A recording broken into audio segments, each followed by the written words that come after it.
السلام علیکم ورحمۃ اللہ وبرکاتہ۔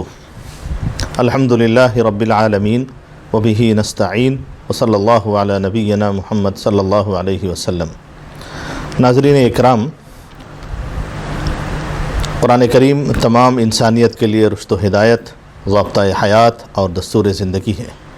ہر وہ شخص جو کلمہ پڑھتا ہے، اللہ اور اس کے رسول صلی اللہ علیہ وسلم پر ایمان رکھتا ہے، اس کے اوپر یہ فرض عائد ہوتا ہے کہ کسی نہ کسی درجے میں وہ کلام اللہ یعنی قرآن کریم سے اپنے رابطے کو مضبوط و مستحکم کرے، اور یہ اسی وقت ممکن ہوگا جب کہ وہ قرآن کو پڑھنے اور سننے کے ساتھ ساتھ اس کے معانی و مفاہیم پر بھی غور فرمائے۔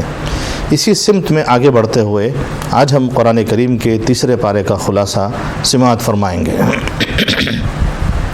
ناظرین اکرام، قرآن کریم کے تیسرے پارے کا نام ہے تلک الرسل۔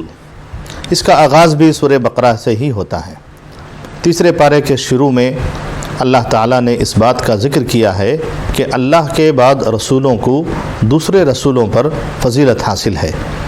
یہ بات بالکل واضح ہے کہ تمام رسولوں میں 5 اولو العزم پیغمبر نوح علیہ السلام، ابراہیم علیہ السلام، موسیٰ علیہ السلام، عیسیٰ علیہ السلام اور آخری رسول محمد صلی اللہ علیہ وسلم کو بلند مقام حاصل ہے۔ پھر ان 5 رسولوں میں سب سے افضل مقام ہمارے نبی محمد صلی اللہ علیہ وسلم کا ہے۔ اس کے بعد اس پارے میں آیت الکرسی ہے جو قرآن مجید کی سب سے افضل آیت ہے۔ آیت الکرسی کی تلاوت کرنے والوں کو اللہ تعالیٰ شیاطین کے حملوں سے محفوظ فرما لیتے ہیں۔ رسول اللہ صلی اللہ علیہ وسلم نے فرمایا، جو شخص ہر فرض نماز کے بعد آیت الکرسی پڑھ لے تو اس کے اور جنت کے درمیان صرف موت ہی حائل ہے، یعنی موت کے بعد اللہ اسے جنت میں داخل کر دیں گے۔ آپ صلی اللہ علیہ وسلم نے یہ بھی فرمایا کہ ہر شخص کو چاہیے کہ رات کو سوتے وقت سونے سے پہلے آیت الکرسی پڑھ کر اپنے چاروں طرف پھونک مار دے تو اللہ تعالیٰ اس کی حفاظت کے لیے ایک فرشتہ مقرر کر دیتے ہیں۔ تیسرے پارے میں اللہ تعالیٰ نے بہت سے اہم واقعات بیان کیے ہیں۔ ان میں سے ایک واقعہ جناب ابراہیم علیہ السلام کا دربار نمرود میں اس کے ساتھ اللہ کی ذات کے بارے میں مناظرانہ مکالمے اور ڈیبیٹ کا ہے۔ جس وقت ابراہیم علیہ السلام دربار نمرود میں جا کر اللہ کی توحید کی تبلیغ کرتے ہیں تو ابراہیم علیہ السلام اللہ تعالیٰ کی ذات کے بارے میں کہتے ہیں کہ میرا پروردگار زندہ بھی کرتا ہے اور مارتا بھی ہے۔ جواب میں نمرود کہتا ہے کہ میں بھی مارتا ہوں اور زندہ کرتا ہوں۔ چنانچہ نمرود نے ایک مجرم کو آزاد کر دیا اور ایک بے گناہ انسان کو موت کے گھاٹ اتار دیا۔ سیدنا ابراہیم علیہ السلام اس کے مکر کو دیکھ کر کہتے ہیں کہ بے شک اللہ تعالیٰ سورج کو مشرق سے لے کر آتا ہے، بس تو اس کو مغرب سے لے کر آ۔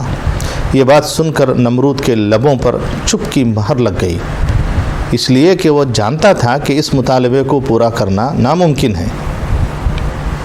اسی طرح اس پارے میں اللہ تعالیٰ نے حضرت عزیر علیہ السلام کے اس واقعے کا بھی ذکر کیا ہے کہ وہ ایک اجڑی ہوئی بستی کے پاس سے گزرے اور کہا کہ یہ مردہ بستی کیسے دوبارہ زندہ ہو سکتی ہے۔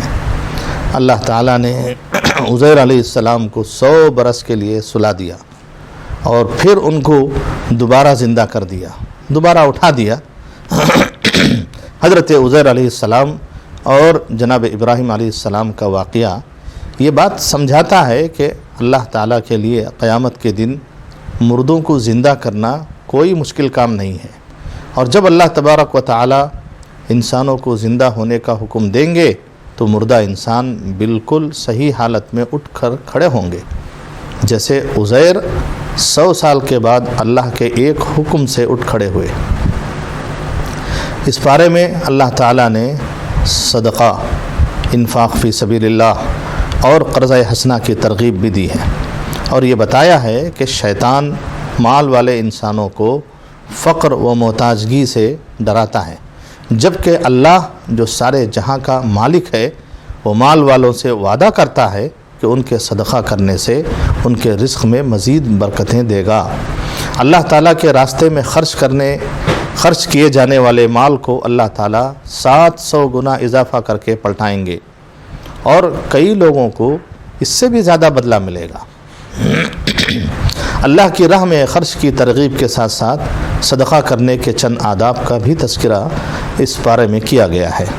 مثلا صدقہ خالص اللہ کو خوش کرنے کے لیے دینا چاہیے، کیونکہ جہنم میں سب سے پہلے جانے والوں میں ایک وہ سخی شخص بھی ہوگا جو دکھاوے کے لیے صدقہ کرتا ہے، اور جب صدقہ اللہ کے لیے دیا ہے تو جس غریب کو صدقہ دیا ہے اس پر کبھی احسان نہیں جتلانا چاہیے، کسی غریب کو طعنہ دے کر تکلیف بھی نہیں دینا چاہیے، مکمل خوش دلی سے صدقہ کرے، تنگ دلی، مجبوری اور تاوان سمجھ کر کبھی صدقہ نہ دے، اور اچھی چیزیں صدقہ میں دے، کیونکہ اللہ کو ردی اور گھٹیا چیزیں پسند نہیں ہیں۔ اور مال صرف ان غریبوں کو نہ دے جو آپ کے دروازے پر مانگنے آتے ہیں، بلکہ ان لوگوں تک خود جا کر مال دے، اور اپنے بچوں کے ذریعے ان تک پہنچائیں جو مانگنے سے شرماتے ہیں اور اللہ کے راستے میں خدمات سر انجام دیتے رہتے ہیں۔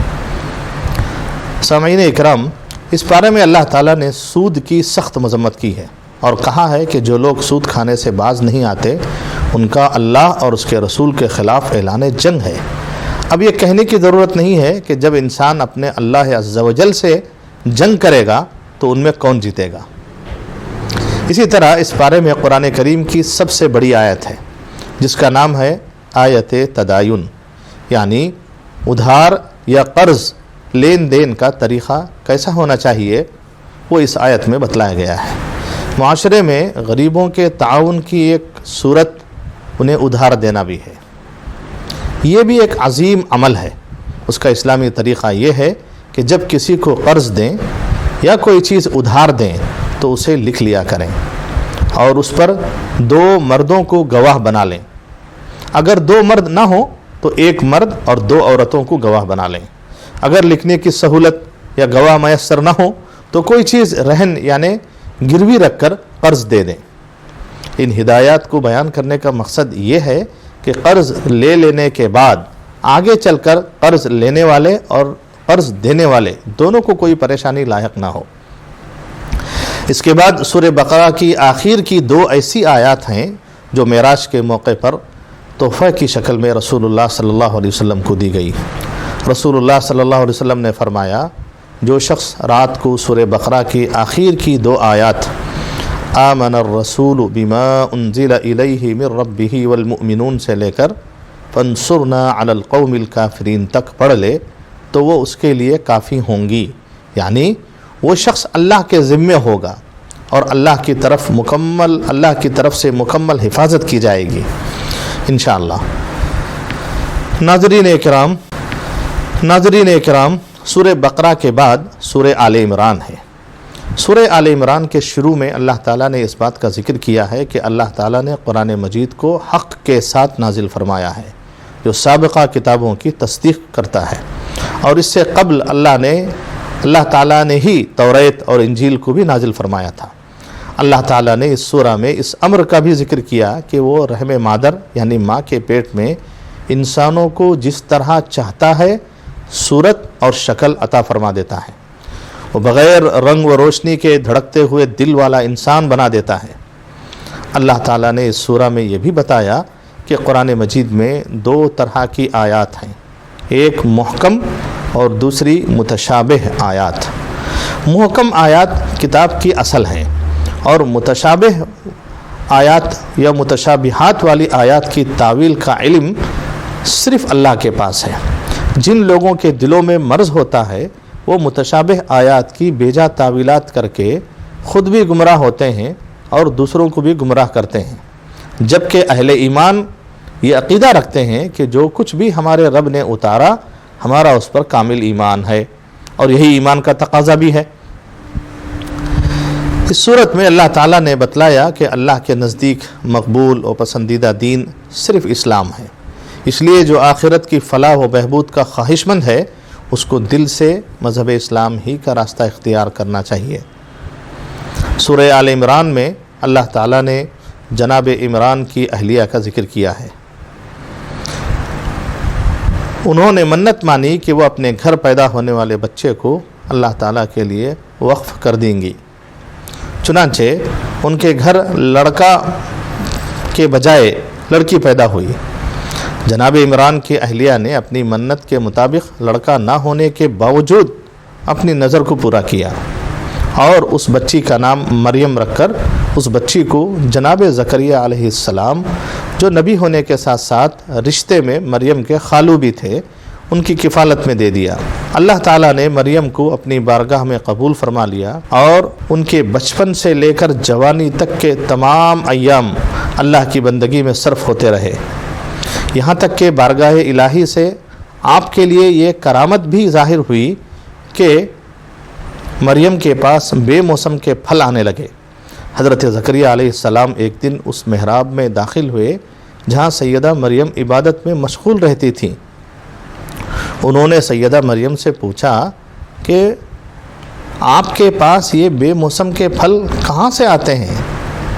مریم نے کہا اللہ کی طرف سے آتے ہیں، وہ جس کو چاہتا ہے بلا حساب رزق دیتا ہے۔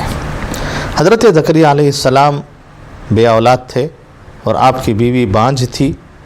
سیدہ مریم کے پاس بے موسم کے پھل دیکھ کر جناب زکریا علیہ السلام بھی رحمت الہی سے پر امید ہو گئے اور آپ نے دعا مانگی، ربی حب لی من الصالحین، اے میرے پروردگار مجھے بھی اپنی طرف سے پاک اولاد عطا فرما، صالح اولاد عطا فرما۔ چنانچہ حضرت زکریا علیہ السلام ایک دن محراب میں نماز ادا فرما رہے تھے کہ فرشتے نے آ کر آپ کو پکار کر کہا، اے زکریا آپ کو اللہ تعالیٰ کی طرف سے یحییٰ نامی پارسا اور سردار بیٹے کی بشارت دی گئی ہے۔ حضرت زکریا علیہ السلام اس کے بعد 3 دن تک اکیلے ہو کر خوب اللہ کے ذکر اور تسبیح میں مشغول رہے۔ ناظرین اکرام، عمران کی اہلیہ یعنی مریم کی ماں کے قصے سے 2 باتیں معلوم ہوتی ہیں۔ ایک یہ کہ اولاد کے نیک و صالح بننے میں والدین کی اچھی نیت کا اثر پڑتا ہے اور اللہ کی طرف سے ان کی حفاظت بھی ہوتی ہے، جیسا کہ مریم کی ماں کی نیت اچھی ہونے کی وجہ سے اللہ نے مریم کی حفاظت فرمائی اور انہیں بے موسم کے پھل بھی ملتے رہے۔ دوسری بات یہ ہے کہ اولاد مانگنے کے متعلق مریم کی ماں کی بلند ہمتی ایک قابل فخر مثال ہے۔ وہ یہ ہے کہ انہوں نے اللہ سے بیٹا اس لیے طلب کیا تاکہ وہ بیت المقدس جو فلسطین میں ہے اس کا خادم بنا سکے۔ تو کیا آپ کے دل میں کبھی یہ خیال آیا کہ آپ اللہ سے اولاد اس لیے طلب کریں کہ آپ کا بچہ بھی دین اسلام کا خادم بن سکے؟ اس بارے میں اللہ تعالیٰ نے جناب مریم کے ہاں سیدنا عیسیٰ علیہ السلام کی معجزاتی ولادت کا بھی ذکر کیا ہے۔ سیدہ مریم کا دل اس بات کو قبول نہیں کر رہا تھا، لیکن اللہ تعالیٰ نے ان کو بنا شوہر کے ایک ایسا بیٹا عیسیٰ کی شکل میں عطا کیا جو اللہ کے حکم سے کوڑ اور برس کے مریضوں پر ہاتھ پھیرتے تو وہ شفایاب ہو جاتے۔ حضرت عیسیٰ علیہ السلام بنی اسرائیل کے لوگوں کو اللہ کے حکم سے گھر میں کھائے جانے اور باقی رہ جانے والے کھانے کی بھی خبر دیتے تھے اور اس طرح لوگوں کو ایک اللہ کی عبادت کی طرف آنے کی دعوت دیتے تھے۔ حضرت عیسیٰ علیہ السلام کی معجزاتی پیدائش کی وجہ سے عیسائی حضرات ان کو اللہ کا بیٹا قرار دینے لگے۔ اس پر اللہ تعالیٰ نے فرمایا کہ بے شک عیسیٰ کی مثال اللہ کے نزدیک ہو بہو آدم جیسی ہے، جن کو اللہ نے بن باپ اور بن ماں کے مٹی سے پیدا کیا اور کہا ہو جا تو وہ ہو گئے۔ اس میں اللہ کی قدرت اور اس کا کمال ہے، لہذا ایک اللہ پر مضبوطی کے ساتھ ایمان رکھیں اور صرف اسی اللہ کی عبادت کریں۔ چنانچہ اس بارے میں اللہ نے یہ واضح کر دیا کہ موسیٰ علیہ السلام، عیسیٰ علیہ السلام اور محمد صلی اللہ علیہ وسلم، ان تمام نبیوں کا دین ایک ہی تھا، یعنی توحید کا اقرار اور شرک کا انکار۔ لہذا جو بھی کسی نبی کو یا غیر نبی کو اللہ کا شریک ٹھہرائے وہ صحیح معنوں میں اپنے نبی کے پیروکار نہیں ہو سکتے۔ اس بارے میں اللہ تعالیٰ نے فرمایا کسی ایسے انسان کو جسے اللہ نے کتاب و حکمت اور نبوت دے یہ لائق نہیں ہے کہ پھر بھی وہ لوگوں سے کہے کہ تم اللہ کو چھوڑ کر میرے بندے بن جاؤ، بلکہ وہ تو یہ کہے گا کہ تم سب رب کے ہو جاؤ، تمہارے کتاب سکھانے کے باعث اور تمہارے کتاب پڑھنے کے سبب۔ اللہ کے اس پیغام میں ایک لطیف اشارہ ہے کہ اچھے علماء اکرام کی خوبی یہ ہونی چاہیے کہ وہ لوگوں کو علم کے باریک مسائل بتانے سے پہلے علم کی بنیادی باتیں سکھاتے ہیں اور اللہ کے بندوں کو شریعت الہی کی تعلیم دینے میں مکمل صبر و تحمل سے کام لیتے ہیں۔ اس سورہ میں اللہ تعالیٰ نے عالم ارواح میں رسول کریم صلی اللہ علیہ وسلم کے مقام کا بھی ذکر کیا کہ عالم ارواح میں اللہ نے انبیاء کرام کی روحوں سے اس بات کا عہد لیا تھا کہ اگر ان کی زندگی میں محمد الرسول اللہ صلی اللہ علیہ وسلم آ جائے تو پھر ان پر ایمان لانا اور ان کی حمایت کرنا سارے انبیاء کرام پر لازم ہوگا۔ اس بات کا عہد اللہ تعالیٰ نے لیا تھا۔ اس پارے کے آخر میں اللہ تعالیٰ نے اس بات کا بھی ذکر کیا کہ کفر پر مرنے والے اگر زمین کی مقدار کے برابر سونا بھی لے کر آئیں تو اس سونے کے بدلے انہیں یعنی شرک کرنے والوں کو اللہ معاف نہیں کرے گا اور ان کے لیے دردناک عذاب ہوگا۔ آخر میں یہ بتاتا چلوں کہ اس پارے میں 2 دعائیں بہت ہی اچھی ہیں جو حفظ کے لائق بھی ہیں اور آپ تمام حفظ بھی کر لیں اور روزانہ پڑھنے کی عادت بنا لیں۔ پہلی دعا ہے آیت الکرسی اللہ لا الہ الا هو الحی القیوم وهو العلی العظیم تک، اور دوسری دعا ہے آمن الرسول بما انزل الیہ من ربہ والمؤمنون سے لے کر فانصرنا علی القوم الکافرین تک۔ یہ 2 آیتیں سورہ بقرہ کی آخر کی 2 آیتیں۔